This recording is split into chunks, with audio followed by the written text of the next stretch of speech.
Hey guys, in this video I'm going to be talking about some of the really positive changes which they've made in the last major update. So in my opinion, the best change that they did is the dungeon changes that they made. So the dungeon changes that they made reads, while playing within a dungeon, if players have to meet in a specific area, if the players are falling behind the group, they will now be auto-teleported to the meeting point. And the second part of the change is that they have removed the invulnerability of bosses from as many of the bosses as possible and added the ability to skip cutscenes that were once unskippable or required all the party members to be present to view. So this change is incredibly good and I'm really happy that they've added this change to the game. In this video, I'll be testing all three parts of this change, and you guys can see just how good it is. So right now, I'm just going to be running two-man dungeons with my friends to show this, and just to show we're not really whales. Both of us are Crusader right now, and he's 2.4k resonance, and I'm playing with 3.1k resonance with 4 awakenings, but he has no awakenings. So we're just going to show how much damage we can do, and I'm going to be showing the dungeon build that we're using in a different video.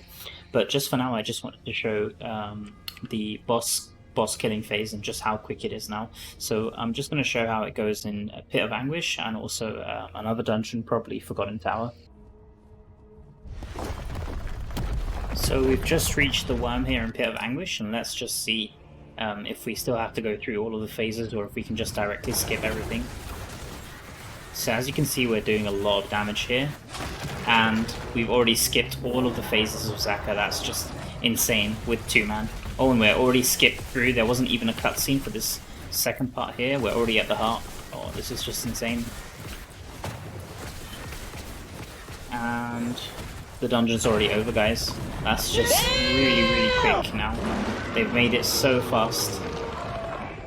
This has to be one of the better changes that they've made in this patch.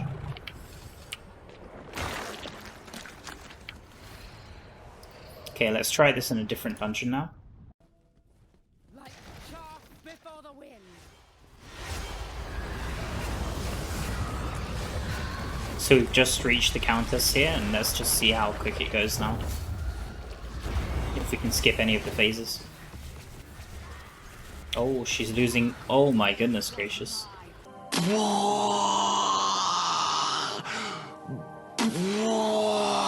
So we skipped all of the phases of the countess too. That's just insane. So overall, I think this is really one of the best changes that they've made in this patch. And I'm really glad that we can skip a lot of these really annoying immune phases that we have in dungeons. So now I'm going to test the part where if you need all the party members in a specific area to proceed with the dungeon, that you can have all of your party members teleport to you even if they're away or if they've crashed. So right now I'm just playing Kikuras Rapids with my friend, and we're just testing this change. So I've just released the clamp to get onto the raft, and as you can see, my friend is completely away at the start of the dungeon. And as soon as I get on the raft, you can see that a countdown starts from 15 seconds, and it says advancing to checkpoint. And I believe once the countdown is over, my friend's actually going to get teleported from the start of the dungeon onto the raft, and we can proceed with the dungeon as normal. So yes, that's exactly what's happened. My friend's now on the raft, and we can start as normal. So anyone who's AFK at the start of the dungeon now will be able to be teleported to the next phase at the meeting point so that you can proceed with the dungeon. So I've tested this in Pit of Anguish elevator, and it worked there. And I've also tested it in the Tristram Cathedral elevator after the Butcher is killed, and you can also do it there. And lastly, I also tested it in the Tomb of Fahir after you proceed to the next room after killing King Fahir. There's also an elevator there, and sometimes people are AFK, and they'll also get teleported into that elevator. So as far as dungeons are concerned, these are the changes which we've had in the recent major update. I'll now move on to talk about the loyalty essence changes which we had, which are also extremely good. So if you talk to the Essence Transfer NPC, you'll instantly notice that we have this new kind of UI here, which shows the loyalty bonus, and it shows that you actually need 400 legendary essence to be extracted to get the item that you want, but there's a bit more details to be seen here. So I'm going to click the eye here and scroll down to loyalty bonus. You can see it says you can select an unacquired essence as the loyalty bonus. We already knew that. So every time an essence is extracted from a piece of gear, you will obtain 1 loyalty point, and there is a chance to get 5 loyalty points instead, or an even smaller chance to get 25 loyalty points instead. Or furthermore, to be granted the loyalty bonus directly. So that's interesting. So you can either get 1 point, 5 points, 25 points, and then the smallest chance is just to get it instantly. That's really good, okay? And then it says once you have accumulated 400 loyalty points, you'll be able to obtain the loyalty bonus. Okay, 400 is a lot, but at least now we know the actual number. I think I actually said it in one of my other videos that I'd like to know the number, and Blizzard has delivered. So I'm pretty happy about that, even if the number is high.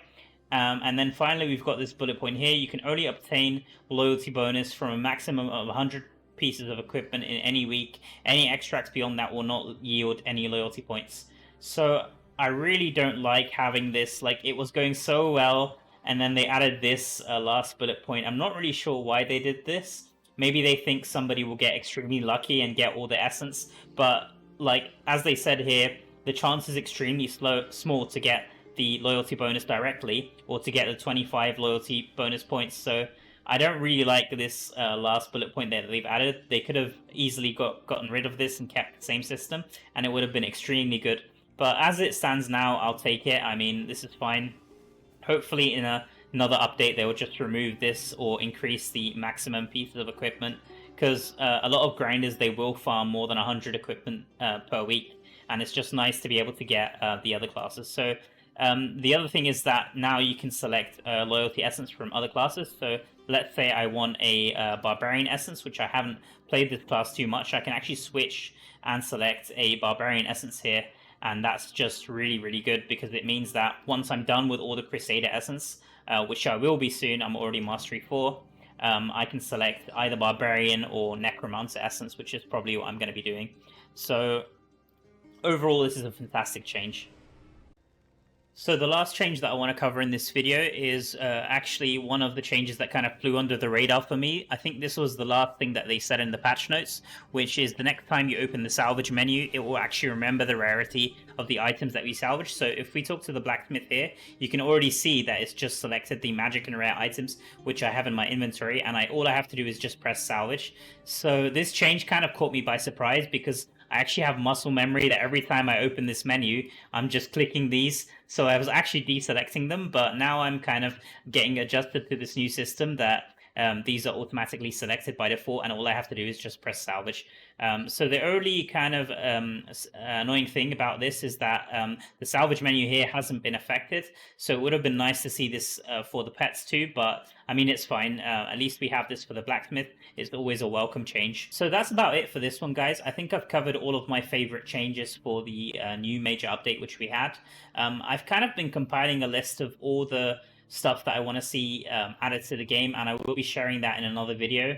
Just to give you guys one point, I would really like to see kind of the turn in the book option here for pets, so that we won't have to go to town at all as part of our routine for open world farming. So we've already got the salvage here, we've already got the ID equipment, we've already got the switch loadout. Why not have as well the book turn in here when we have the 10 monster essence? I'd really like to see that. But with that said, guys, I think I'll be signing off here. Thank you all so much for watching, and I'll see you guys all in the next one.